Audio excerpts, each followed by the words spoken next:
Hi, my name's Natasha, and in this video, I'm going to review this high-scoring practice IELTS speaking exam. Let's watch. Now, in this first part, I'd like to ask you some questions about yourself. So let's talk about drinks. What do you like to drink with your dinner? Well, um, water is my absolute favorite because I know that drinking water all the time is a good way to lead a healthy lifestyle. Back in the day, I was all about drinking carbohydrate beverages like Coca-Cola, Fanta, and others. But some years ago, I just decided to kick this habit, this guilty pleasure, and I switched to drinking water, and that's the only drink I drink. So that was a great start. Orhan compared his preference now with his past preferences, easily switching between the appropriate verb tenses. He seems confident and relaxed. Great. Let's keep watching. Do you drink a lot of water every day? Um, Not in winter, to be honest. In winter, I usually get like 2 or 3 cups of water, mm, not much. But in summer, yeah, in order to stay hydrated, I consume about like 2 or 3 liters. Another excellent answer. There are some nice little natural phrases here like to be honest and in order to stay hydrated. You might have also noticed that he corrects himself. He says, I get about 2 to 3 cups, but then changes it by saying, I consume about 2 to 3 liters. Listen again. In winter, I usually get like 2 or 3 cups of water, mm, not much. But in summer, yeah, in order to stay hydrated, I consume about like 2 or 3 liters. Now, it might have been more fitting to use the word drink for these two sentences, but the fact he was able to correct himself by shifting to more accurate vocabulary shows that he's more of an advanced speaker. I should mention, if you'd like to watch this speaking test without my commentary, you can access the full uninterrupted video by clicking the link in the description. Let's move on. Do you prefer drinking tea or coffee? Unlike my fellow countrymen, I have to go with coffee. Tea is all the rage in Azerbaijan where I'm living, but I'm just a huge fan of coffee. I think that has a lot to do with my 1 year exchange in the United States. So I was exposed to the Western culture, and they got me into drinking coffee somehow. Very clear pronunciation. Here, did you notice how he used chunking to divide what he's saying into smaller groups of words? It definitely made it easier to understand. If people visit you in your home, what do you usually offer them to drink? Yeah, tea, obviously. Like I said in the previous question, um, it's, it was not invented in Azerbaijan, but it's obviously one of our national symbols, I'd say. And we even have special glasses in which we serve tea. Yeah. Now let's talk about history. What did you study in history lessons when you were at school? Well, we actually took a lot of history lessons, which I didn't like, to be honest, because our education system is unfortunately based on rote learning, and that's something I hate, as cynical as it may sound. So we studied a lot of local history, a lot of international history. Now, this was an interesting response because he doesn't directly answer the specific question right away. The question is, what did you study in history lessons when you were at school?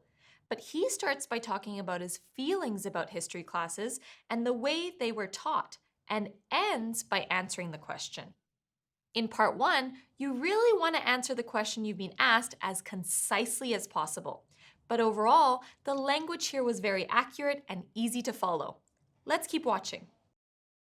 How often do you watch TV programs about history now? Um, well, I'd say that at least 2 or 3 times a week. With all the time I've been dedicating to my IELTS preparations, it's been really hard for me to find time for anything else. I even have to skip a lot of things, and I really don't get to engage in recreational activities as much as I used to. So But yeah, what period in history would you like to learn more about? Now, I just want to pause it here for a second. You would have noticed that Andy interrupted him to ask another question. This may happen in your test if you speak for a long time, especially in part 1. It's not a sign that you've made a mistake or done something wrong, so don't worry if it happens. Remember that IELTS has strict time limits for speaking, and the examiner wants to make sure they get through as many questions as possible. So in part 1, you need to find a balance between extending your answer beyond just a few words, but not speaking for so long that the examiner keeps interrupting you. Let's listen to that question again. What period in history would you like to learn more about? you put me on the spot with that one. Um, I'd say that I'd like to go back to the time when Moses delivered the Israelites from the land of Egypt. That would be a really great time to be in because I'd like to be an eyewitness to all the 10 plagues and all the other miracles Moses and Aaron performed, such as the parting of the Red Sea. That would be really cool. Now let's talk about online shopping. How often do you buy things online? Um,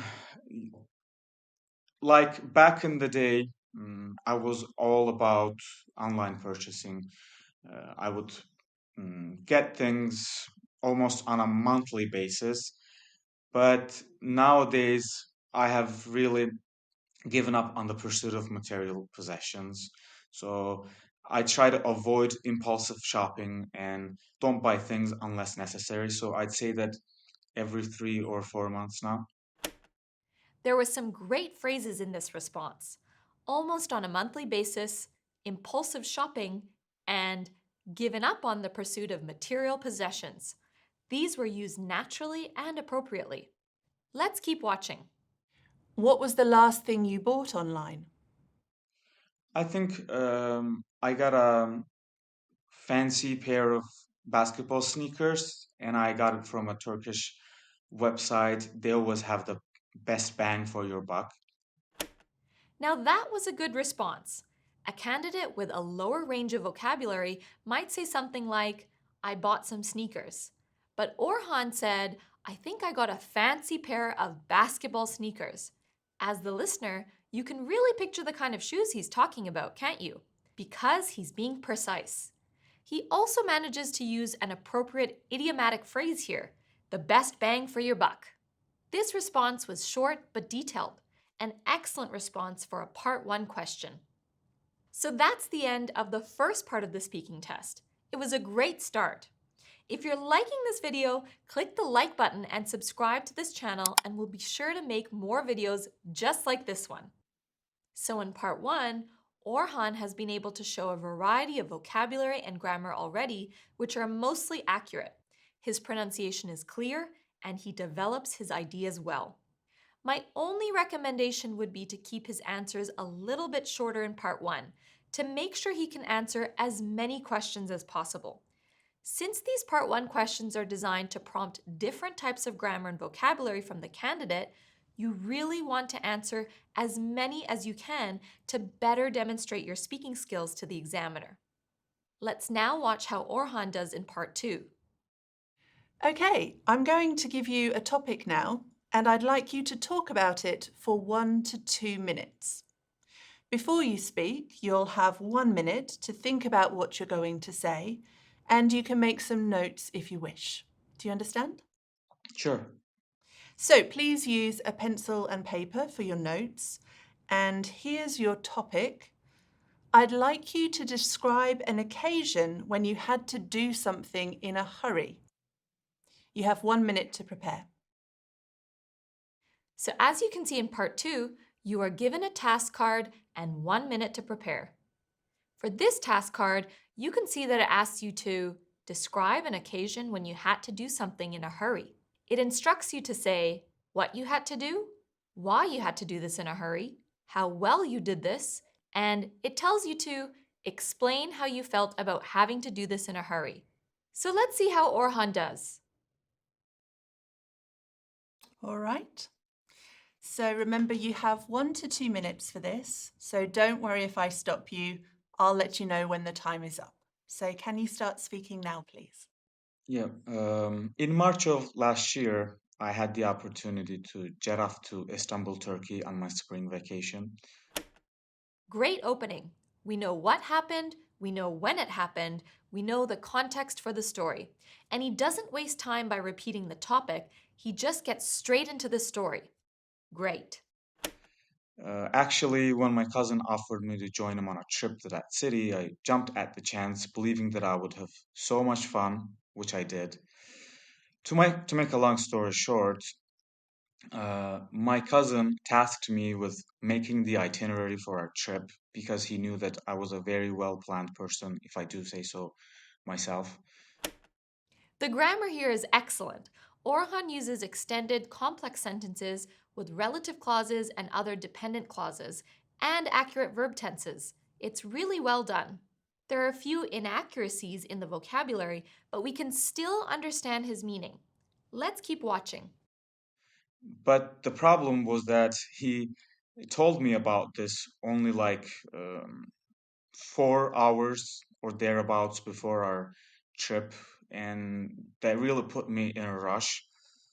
Um, but I, you know, tried to do my best. I used my trusty sidekick, my Asus ZenBook laptop, for carrying out this task.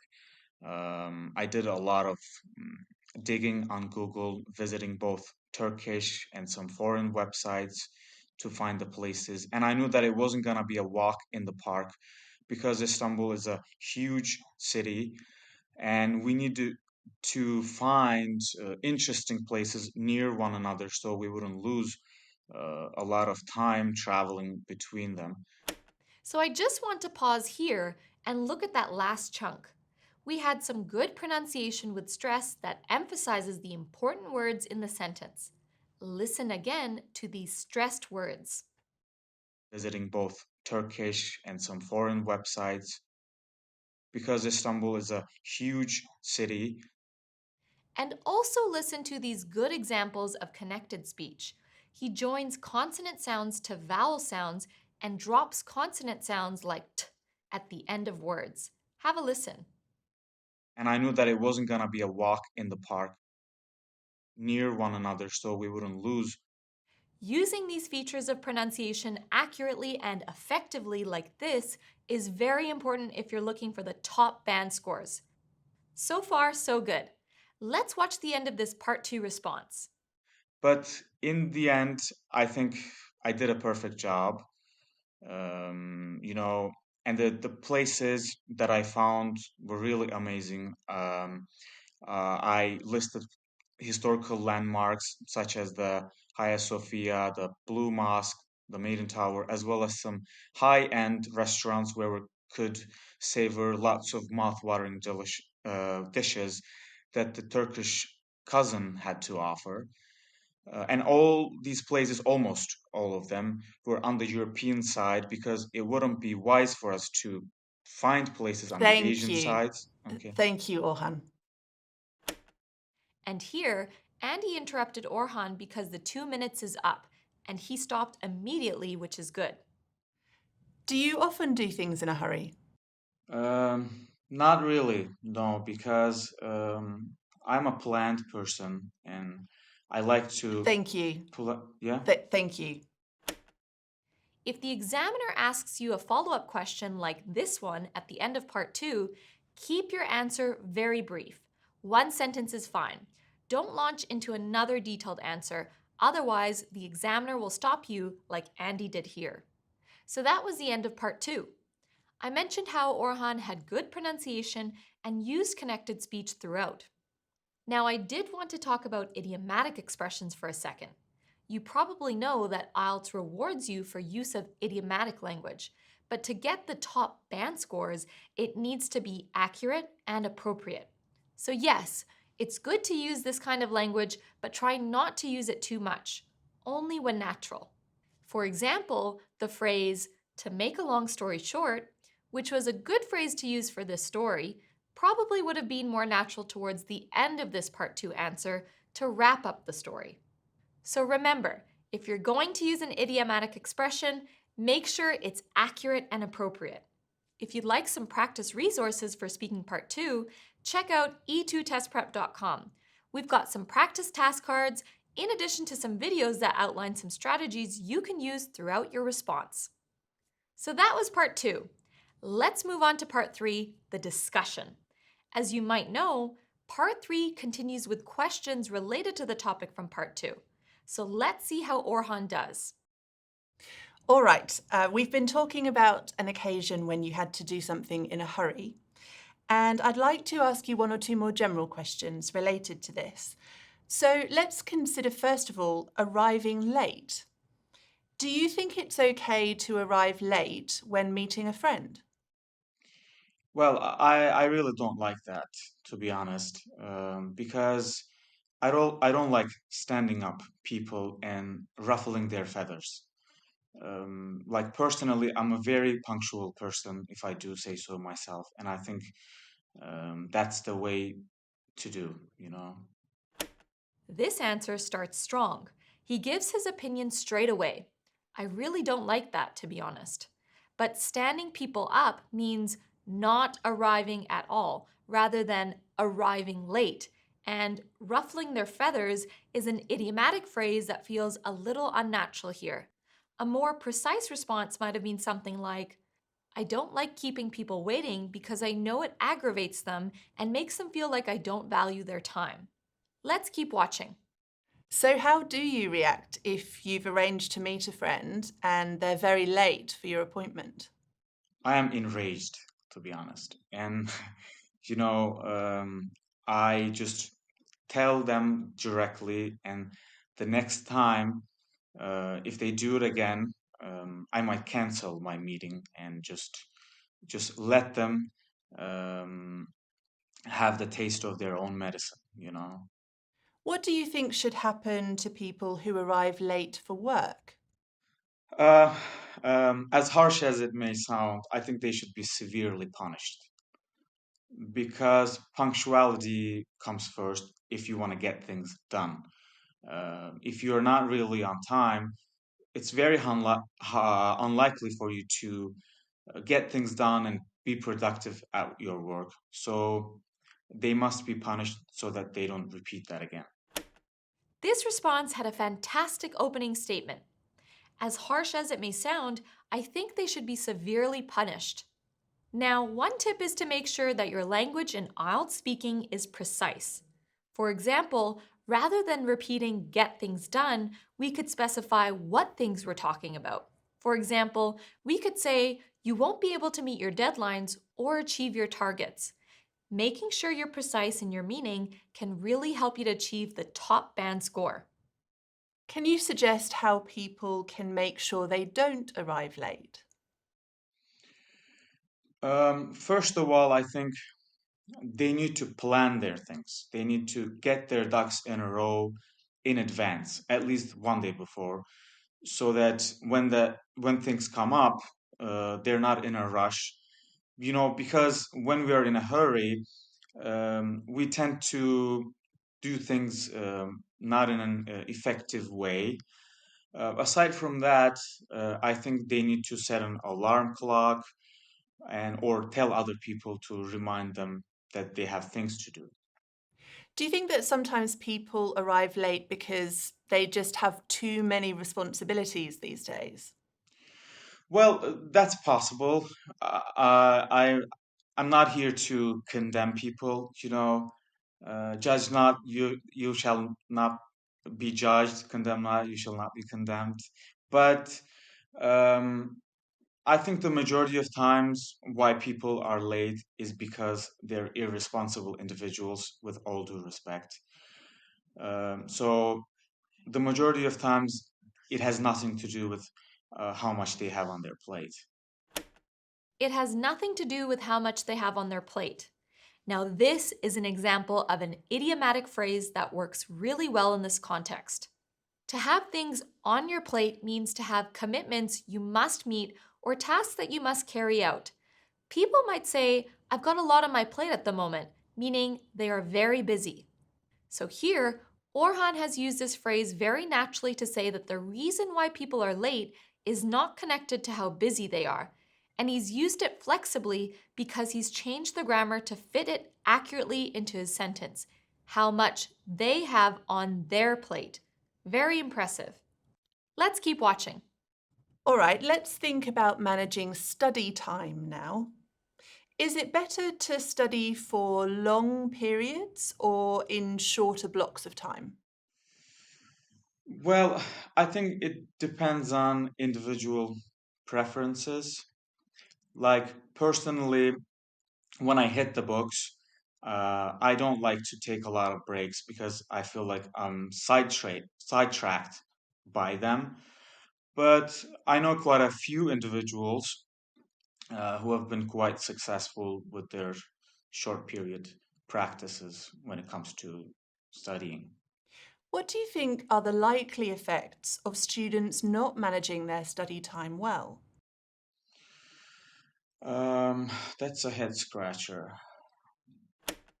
I just want to point out here that it seems Orkhan has used this idiomatic phrase to give himself time to think about his response.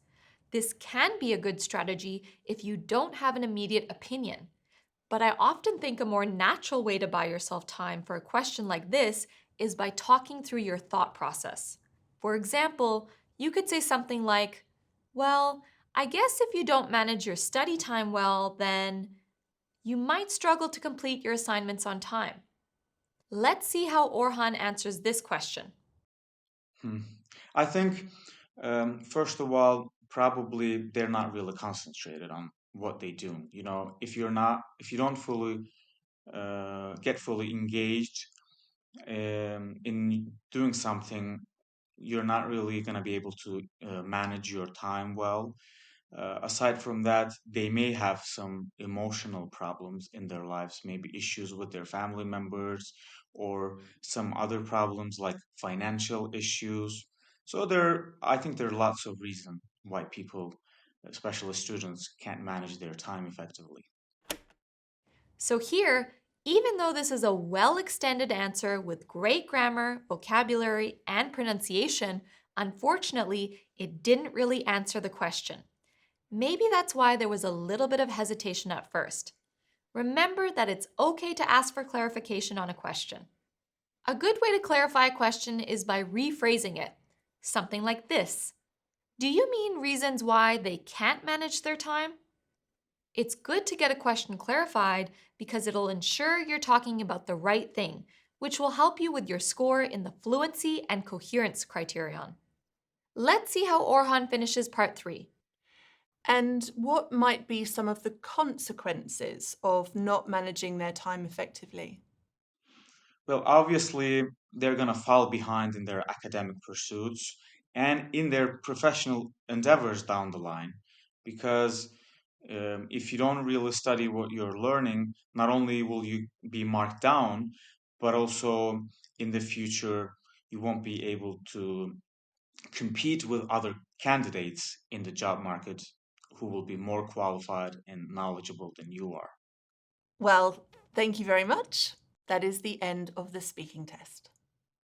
So that was a really strong finish for part 3 of the speaking test. Orkhan used less common and idiomatic language naturally and appropriately. Fall behind, down the line, be marked down, the job market. It seems like Orkhan was very comfortable using these expressions accurately. To ensure he performs at his best, he should concentrate on these kinds of phrases that he feels confident with and avoid trying to insert other idiomatic phrases that he might have to think a bit more about. He doesn't need to try to impress the examiner with extra idiomatic expressions because his range of vocabulary is already excellent. And that's the end of the IELTS speaking test. Orkhan is a very strong candidate. He is easy to understand because he pronounces the sounds of English clearly and he uses stress and intonation effectively. He uses a wide range of grammar structures and vocabulary with only minor errors. Overall, he speaks confidently and his ideas are relevant. Remember, if you'd like to watch that test again from start to finish without my commentary, you can access the full uninterrupted video by clicking the link in the description. And that's it for this video. I hope you found it helpful. Remember to subscribe to this channel for more videos covering the IELTS Academic and IELTS General Training tests. Thanks for watching.